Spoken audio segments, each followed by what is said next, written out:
ce qu'on vérifie. Ils ont posé des questions à des démocrates, à plus de démocrates qu'à des républicains. Ils posent des questions à des grands groupes de démocrates. 97% des histoires qui parlent de moi, des articles qui parlent de moi sont des articles négatifs. Et pourtant, on a remporté les élections haut la main parce qu'ils n'ont aucune crédibilité.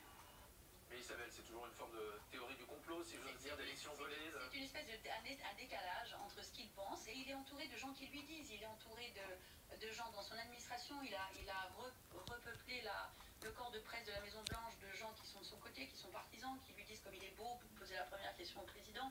Enfin, il n'entend que ce qu'il a envie d'entendre finalement. Donc il y a une espèce de décalage qu'on a vu hier soir à Détroit entre ce qui se passe vraiment. Notre dernier sondage sur sa popularité montre que 59% des Américains sont déçus sur son bilan économique. Seul 41% de soutien. C'est quand même sur ça qu'il a été élu, et pourtant hier c'était les 100 derniers jours, c'était les meilleurs qu'on ait jamais eu, et puis la suite sera nous avançons vers une ère en or. Voilà ce qu'il a dit. Donc ce décalage entre la réalité et ce qu'il dit, the Golden Age. Donc le décalage est d'autant plus flagrant que nous avançons vers quelque chose que les Américains eux-mêmes voient comme totalement différent.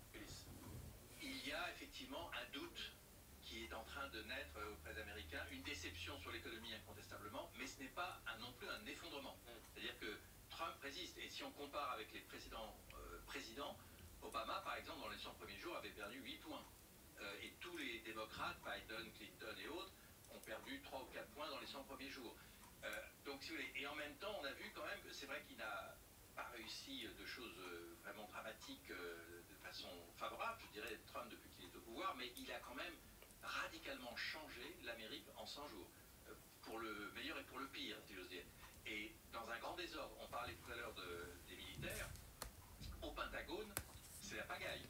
Et il y a un ministre en charge, donc le secrétaire à la Défense, qui est accusé de tous les maux, notamment d'avoir fait fuiter auprès de ses proches des plans de bataille, des plans de raids aériens contre des journalistes, des messageries. Voilà, donc si vous voulez, il y a eu des gaffes monumentales. Il y a une désorganisation du Pentagone, qui est un énorme organisme qui a une puissance considérable et des milliards de dollars à gérer, et un amateur à sa tête. Donc il y a un désordre extraordinaire. Mais ce qui se passe quand même depuis 100 jours, c'est, par rapport à ce qu'a fait Roosevelt, c'est une désorganisation complète de l'État fédéral. Et donc, on est sur une pente extrêmement dangereuse, parce que si, d'abord, le mal est fait, disent les spécialistes, c'est-à-dire que ce sera très difficile de revenir en arrière. Même s'il disait aujourd'hui, on va faire un peu moins dur, vous vous souvenez, il a eu cette formule à propos de Musk, vous ne devez pas y aller à la hache, mais au scalpel, pour dégraisser le mammouth fédéral américain.